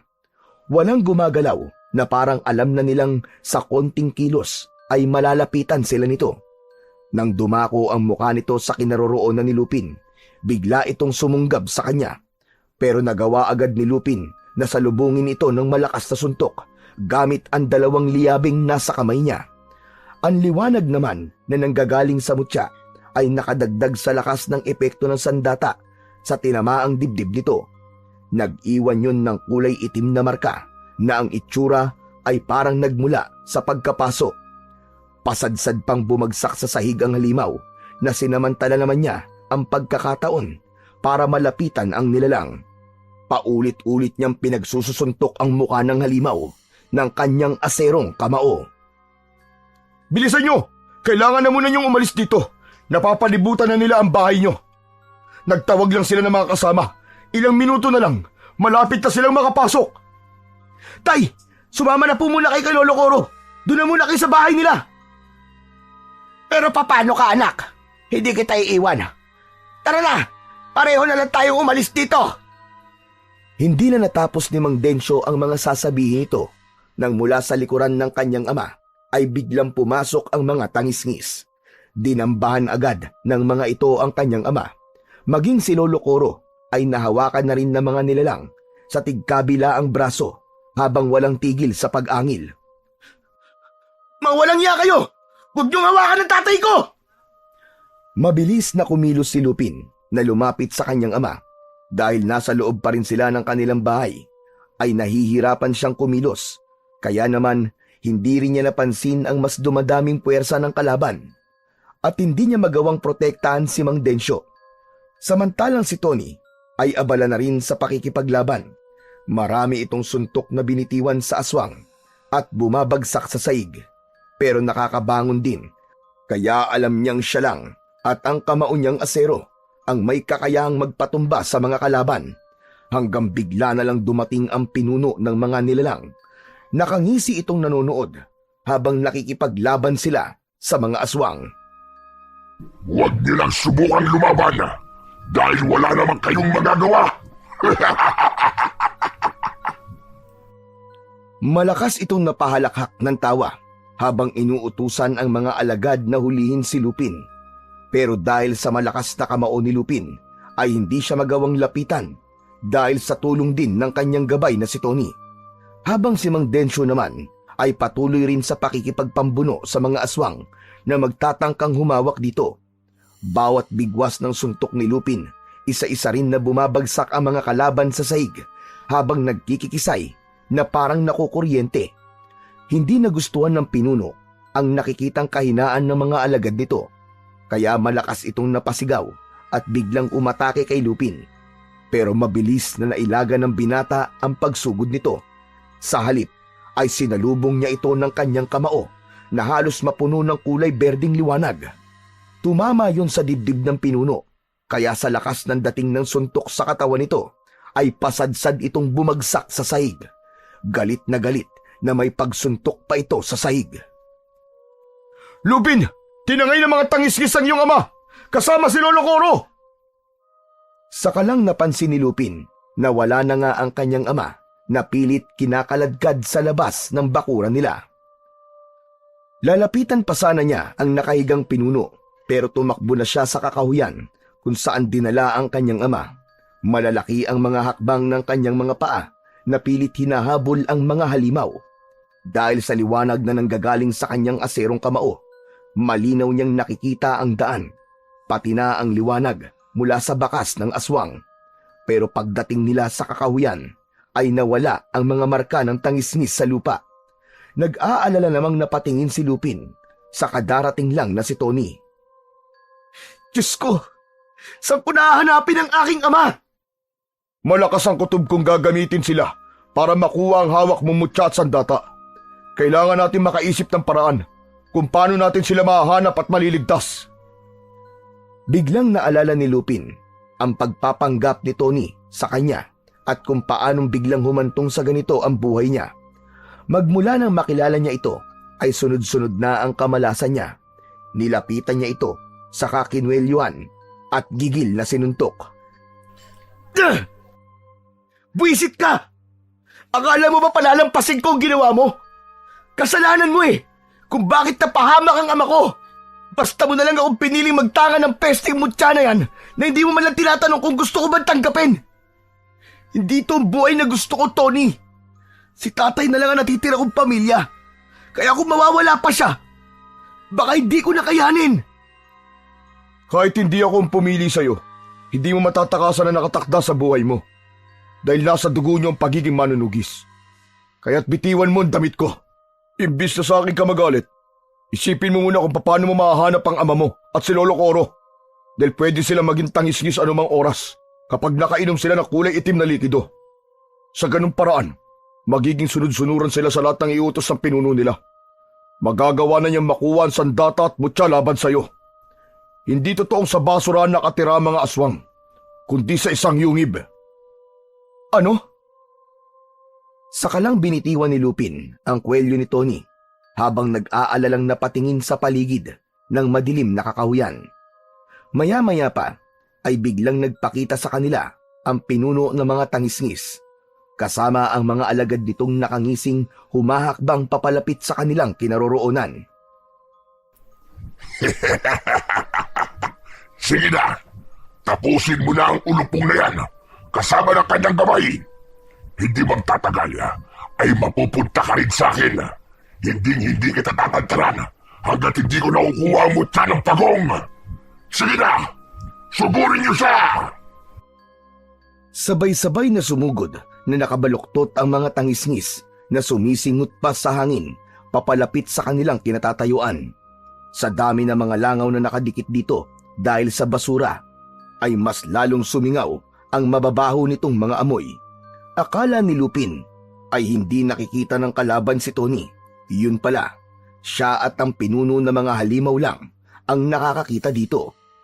Saktong paglapit ng mga kalaban ay halos magkasabay rin nilang inatake ang mga aswang gamit ang kanyang kamaong asero. Tumalon si Lupin sa ere na parang nagmamadali dahil sa malakidlat niyang pagkilos. Bawat pagsuntok niya sa mga katawan ng mga aswang ay nag-iiwan naman yun ng markang sunog. Saka bumabagsak sa lupa na parang nakukuryenteng nakatirik ang mga mata. Mas lalong nagwala ang pinuno ng mga tangisngis sa galing makipaglaban ni Lupin. Patakbo na rin itong sumugod sa kanya. Nang tuluyang makalapit ay inatake siya nito ng kagat sa leeg, pero naging maagap ang kilos ni Lupin. Magkakasunod na binayo niya ng suntok sa katawan ang halimaw na lalong nagpagalit dito. Sumisigaw na malakalabaw sabay ang muling pagsasalita ng malakas. Hindi ko maaari! Magbabayad ka sa ginawa mo! Sige na! Ngayon na, Lupin!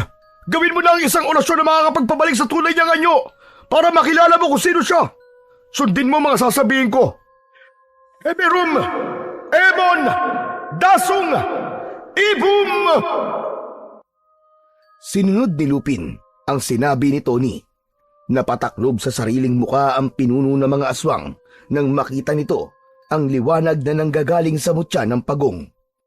Gusto man niyang makita ang muka ng halimaw, pero nakatakbo na ito at nakapagtago sa madilim na kakahuyan. Habang ang alagad nito ay naiwang nakikipaglaban pa rin kay Tony. Dala ng matindi niyang galit, ibinuhos niya ang buong lakas sa pagpatay sa mga natitira nitong mga kasama. Nagtira lang sila ng isang tangisngis na hindi lumalapit sa kanila para makipaglaban. Nakita niyang may sugat ang hita nito galing sa itak na armas ng kanyang ama. Ito rin ang pwedeng makatulong sa kanila para ituro ang kuta ng mga aswang. Nilapitan niya ito at pinagsusuntok sa muka hanggang sa mawalan ng malay. Muntik niya nang makalimutang kailangan niya ito. Tama na! Tama na, Lupin! Baka mapatay mo siya. Alalahanin mo siya lang ang nakakaalam kung saan natin matatagpuan ang iyong ama. Tumayo si Lupin habang hinahabol ang sarili niyang hininga. Nakita niya rin ang mutya ng pagong na nakasabit sa kanyang bisig at hindi pa rin nawawala ang liwanag. Halos manginig ang buong kalamnan niya dahil sa matinding galit. Muli siyang sumulyap sa lugar na pinasukan ng halimaw habang naluluwa ang mga mata sa sobrang pag-aalala para sa kanyang mahal na ama. Hindi ako titigil hanggat hindi ko nahanap ang kuta ng mga halimaw na yun. Pagbabayarin ko siya sa lahat ng ginawa niya sa magulang ni tatay. Ano na ang balak mong gawin sa bihag? Pipilitin ko siyang maituro kung nasaan ang kanilang kuta at lulusob tayo para ubusin ang kanilang lahi. Halos pakaladkad na hinila ni Lupin ang mabahong katawan ng tangisngis, saka dinala sa may tambak ng basura at dun hinintay nilang magising ito. Sa pagmulat agad ng mata ng aswang ay mahigpit niyang hinawakan ang malagkit nitong bibig. Sa kapilit na pinagsasalita, hindi niya pinansin ang nakakadiring malapot na likido sa balat nito. Idagdag pa ang mabahong natutuyong katas ng dugo mula sa paglapa nito ng mga hayop. Ikaw na hayop ka. Saan kayo nagtatago? Magsasalita ka. Alam kong kaya mo magsalita. Sa palagay ko, ang pinuno lang nila may kakaya makapagsalita. Hayaan natin siyang ituro na lang ang kanilang tirahan. Pero sa tingin ko magmamatigas to. Hindi niya basta-basta ituturo ang kanilang kuta. Walang imposible sa iyong armas. Ipakita mo ang kamaong asero mo. Takutin mo siya ng liwanag na nanggagaling dito. Ganun nga ang ginawa ni Lupin. Para itong tao kung takutin niya, malaman lang kung saan dinala ang kanyang ama. Ang dating sugat ng aswang ay dinukot ni Lupin gamit ang kanyang mga daliri para mapilitan itong magtapat. At dahil sa nararamdamang sakit, namilipit itong umangil na parang asong nasasaktan. Sa hindi malamang dahilan, itinuro sila nito pabalik sa bahay nila. Abat sira ulo ka! Pinaglololoko mo ba kami, ha? Mukhang tama siya, Lupin. Nagsasabi siya na totoo. Sa ginawa mo ba naman sa kanyang sugat baka kahit pagpatay kay Jose Rizal, aminin niya. Tumigil ka! Hanggang dito ba naman nakukuha mo pa rin magloko? Seryoso ko. Buhay ng aking ama nakataya rito. Baka nakakalimutan mo may kasalanan ka pa rin sa akin.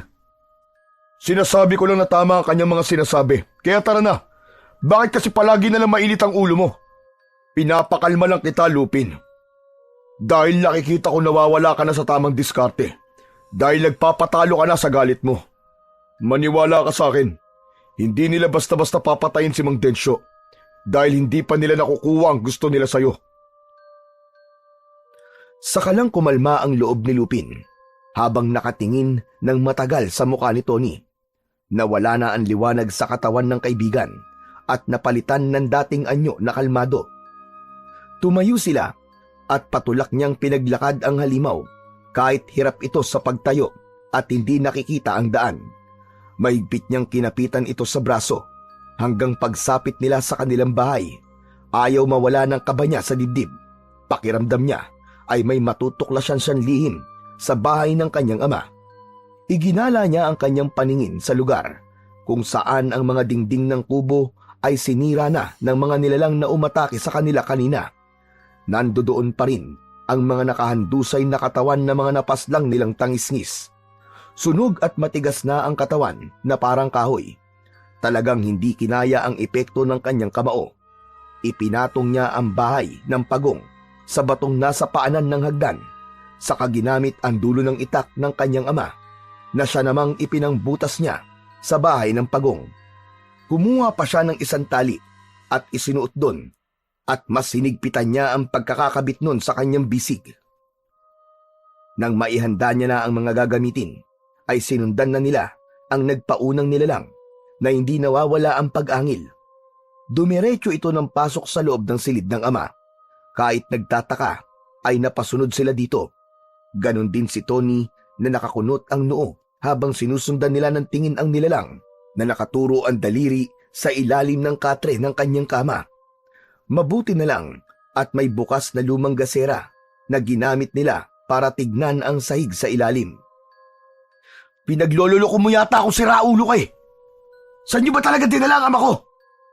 Bakit dito sa ilalim ng katre ang tinuturo mo? Samantalang sa kakawiyan sila na wala. Teka, ako na ang titingin. Palagi ka na lang nakasigaw. Lumuhod si Tony para silipin ang ilalim ng katre, habang pinagmamasdan ni Lupin ang nilalang na bihag nila. Hindi ito makagalaw dahil sa mahigpit na pagkakahawak dito ni Lupin.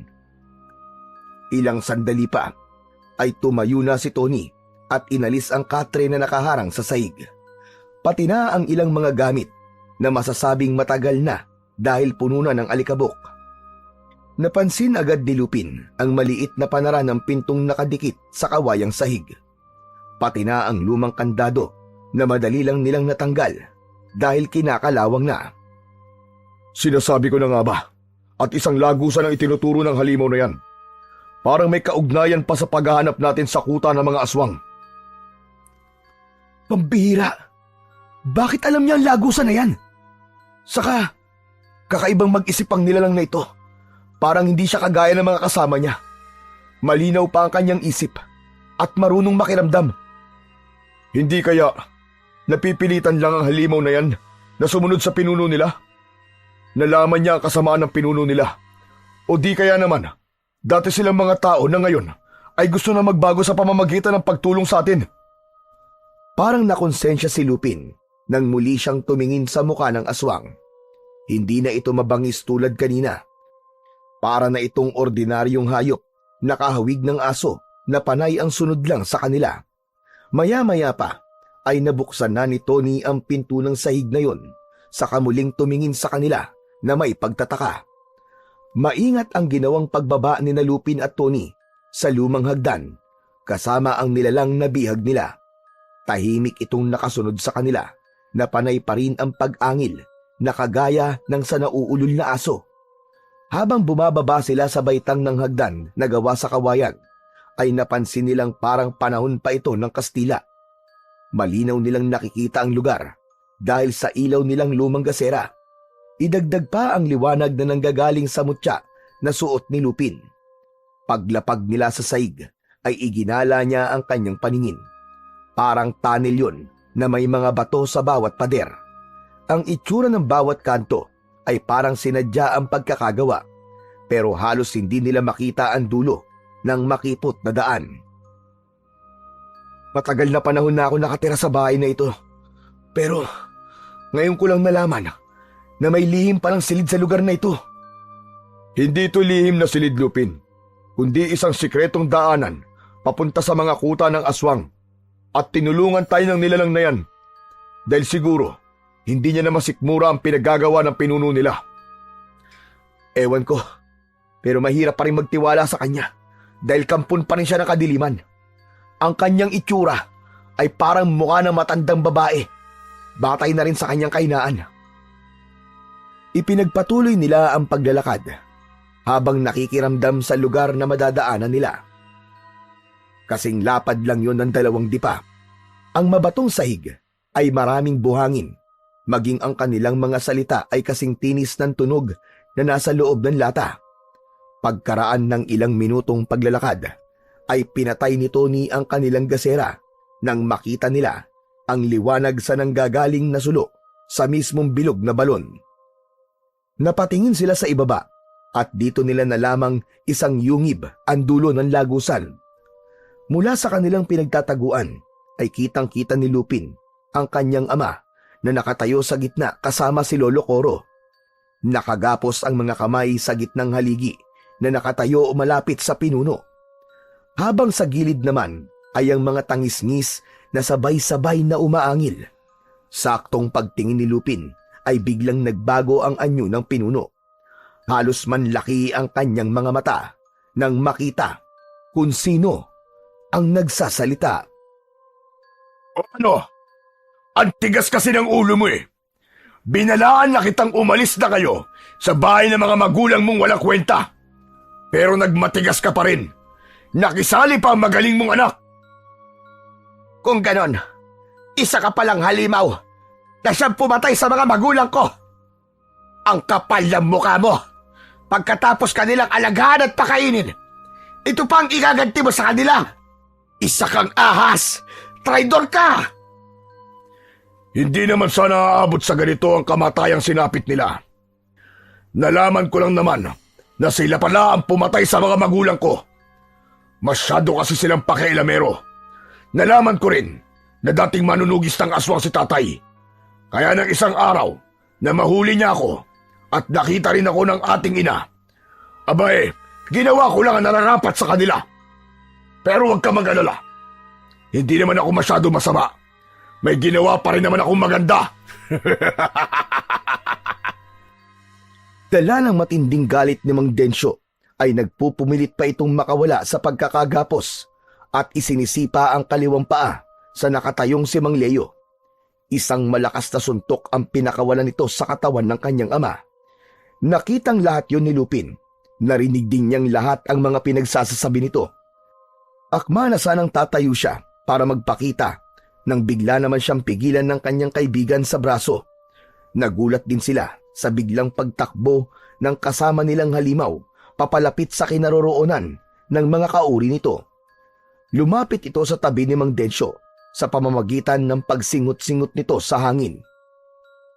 Wala na. Tapos na tayo. Tsak na ituturo tayo ng biyag natin. Wala nang oras. Kailangan na natin sumugod bago pa tayo may ituro ng lintik na aswang na yun. Ngunit laking gulat ni Lupin at Tony na hindi man lang napansin ng pinuno na nakalapit na ang kanilang kasamang halimaw sa mga kasamahan nito. Hindi sila itinuro nito sa mga aswang na ipon-ipong nakatayo. Kung titignan, ay aabot sa 30 ang dami ng mga tangisngis na parang naghihintay lang sa udyat ng amo nila para lapain ang mga nakagapos na bihag. Kaya naman, habang pinagmamasdan ni Lupin ang dugo ang ama, ay parang binabasag ang kanyang dibdib sa galit. Kapag hindi na ibigay ng magaling mong anak ang hinihingi kong mutya, magkasabay kayo maililibing dito ng buhay.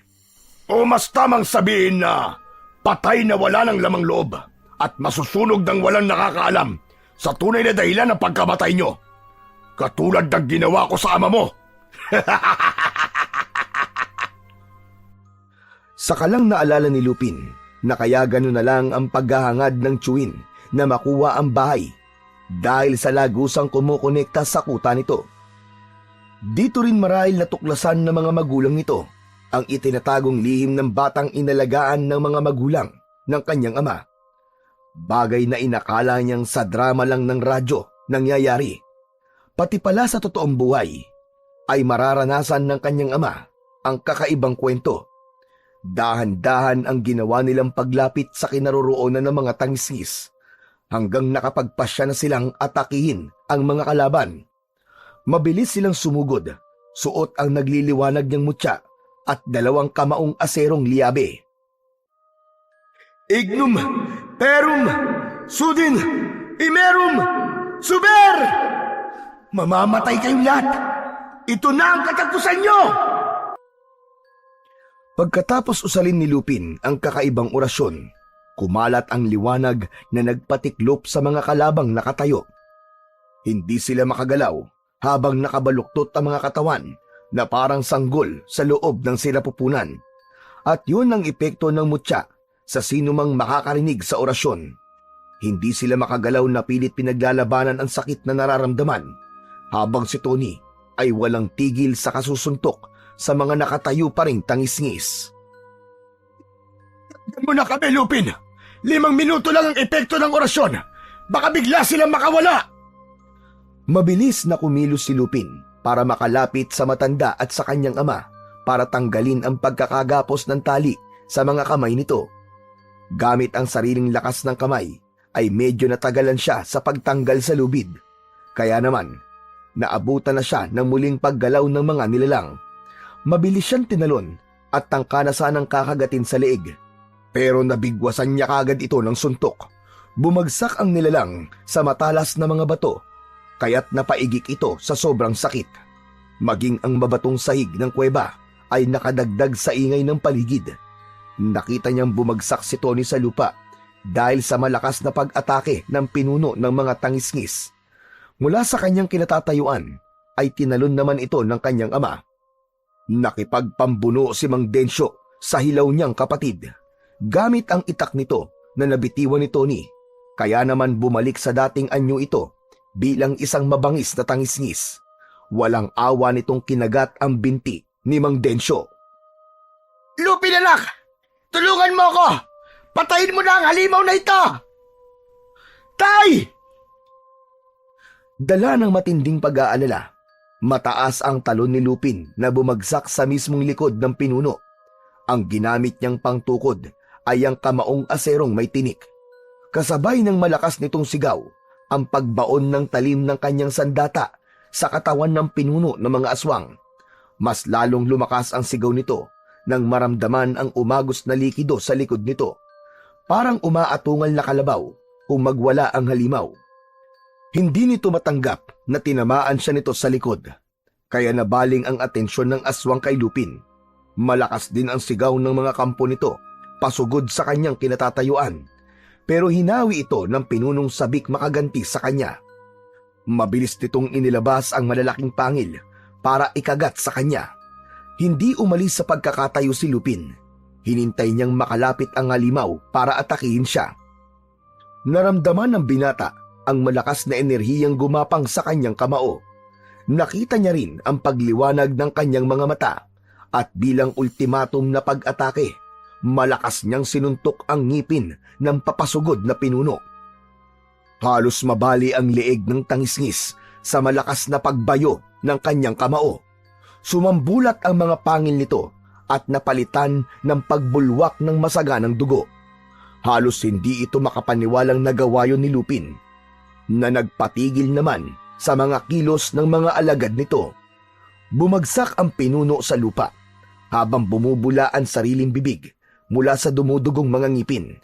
Namimilipit ito sa sakit at habang nilalapitan ni Lupin ang nakahigang nilalang, panay ang usal niya ng orasyon. Muling napabaluktot na parang sanggol sa sinapupunan ang mga katawan ng natitirang halimaw. Sa tulong ni Lolo Coro, Mang Densyo at Tony, inatake nila ang mga tangisngis habang walang tigil sa pagbigkas ng orasyon si Lupin, hanggang makalapit sa kinaroroonan ng nakahigang pinuno. Sinakyan niya ito sa tiyan at itinaas niya ang tila nakel na nakasuot sa kanyang kamao. Saka malakas na pinagsususuntok ang muka ng halimaw. Dahil sa pagkadurog ng mga buto nito sa leeg, ay hindi na nga ito nakaganti. Paulit-ulit niyang inundayan ito ng suntok. Naramdaman niya ang paglapit ni Mang Densyo. May hawak itong itak. Namumula ang mga matang nanginginig ang mga kamay, habang nakatapat sa dibdib ni Mang Leo ang hawak na itak ni Mang Densyo. Pinatay niya mga magulang na nagpalaki sa kanya. Ang nanay at tatay ko. Nawalan ako ng mabubuting ama at ina dahil sa ginawa ng halimaw na ito. At dapat sa kanya mamatay. Kasabay ng malakas na pagsigaw ni Mang Densyo, ang malakas ding pagtarak nito ng hawak na itak sa dibdib ng pinuno ng mga tangisngis. Wala lang reaksyon sa katawan si Mang Leo, indikasyong binawian na ito ng buhay. Nilingon naman ni Lupin ang iba pang mga tangisngis, saka sinugod niya ang mga ito at pinagbababayo niya gamit ang kanyang kamao. Nagmistula siyang hayok sa pagpatay ng maalala ang pagkamatay ng kanyang lolo at lola. Malalakas ang bigay ng bawat suntok niya sa mga tangisngis na panay lang ang pag-angil habang hindi makagalaw. Maging ang mga pang-amoy nito ay bigla ring nawala dahil sa epekto ng orasyong inusal niya. Ilang minuto ang itinagal ng kanilang labanan bago bumagsak ang mga ito sa mabatong sahig ng kuweba habang bumubula ang mga bibig. Nagkikikisay na nakatirik ang mga mata at ang mga pangin nila ay nakapagtatakang biglang mga naputol hanggang sa tuluyan ng bawian ng buhay. Nagmistulang mga sunog na kahoy at kasing kulay ng uling na parang natuyuan ng mga dugo. Naputol ang kanila mga pangil dahil sa pagpupumilit nilang makawala sa bisa ng orasyong sinambit mo. Kasing tigas ng pagong ang epekto nito sa katawan nila na maging ang pagkuskusan ng kanila mga ngipin ay di nila mapipigilan. Kaya naman, walang tigil ang kanilang pag-angil dahil dito nila ipinapakita ang sakit na kanilang nararamdaman. Kaya po pala naputol ang kanilang mga pangil dahil kahit na anong gawin nila, hindi sila makawala. Tatang, tapos na po. Ibinabalik ko na po itong liabe nyo. Marami pong salamat sa lahat. Hindi na kailangan, iho. Dahil ibinibigay ko na yan sa'yo. Po, pero sa inyo po sandatang ito. Sinabi na nga anak, di ba? Sa'yo na nga raw. Abay, bakit po? Dahil pag-aari yan ng lolo mo, na kapatid ko. Kung nagulat si Lupin, mas napanganga sa pagkakabigla si Mang Densyo dahil hindi nito akalain na ang matandang kanilang tinulungan ay kapatid mismo ng ama nito. Katulad ko, manunugis din ang tangis-ngis ang kapatid ko. Kaya nga, hindi ko akalaing mag-aalaga siya ng aswang. Diyos ko, kaya po siguro inalagaan ni tatay ang kapatid kong si Leo dahil siya ang pumatay sa mga magulang nito at naawa ang aking ama sa anak ng aswang na pinatay niya. Ang ibig sabihin, sa simula't simula pa lamang ay alam na ng mga magulang ko na aswang si Leo. Siguro ay umasa silang matatanggal nila ang pagiging aswang nito. At hindi po yun nakita ni Tio Leo. Nagpatalo siya sa galit niya at pagiging halimaw. Ang kapalit ay pinatay niya ang mga magulang na nag-alaga sa kanya. Ngayon lang din naging malinaw sa akin na ang dahilan ni Kuya Leo ay nalaman nitong ang mga magulang ko ang pumatay sa mga magulang niya. Kaya niya nagawa ang mga bagay na yon at nagparami ng lahi. Umagit na ang katahimikan sa kanilang tatlo sa loob ng kuweba. Maya-maya pa ay biglang nagsalita na si Tony kasabay ng mahinang pag-angin ng tangisngis sa likuran nila. Katabi ni Tony ang nakatayuring nilalang.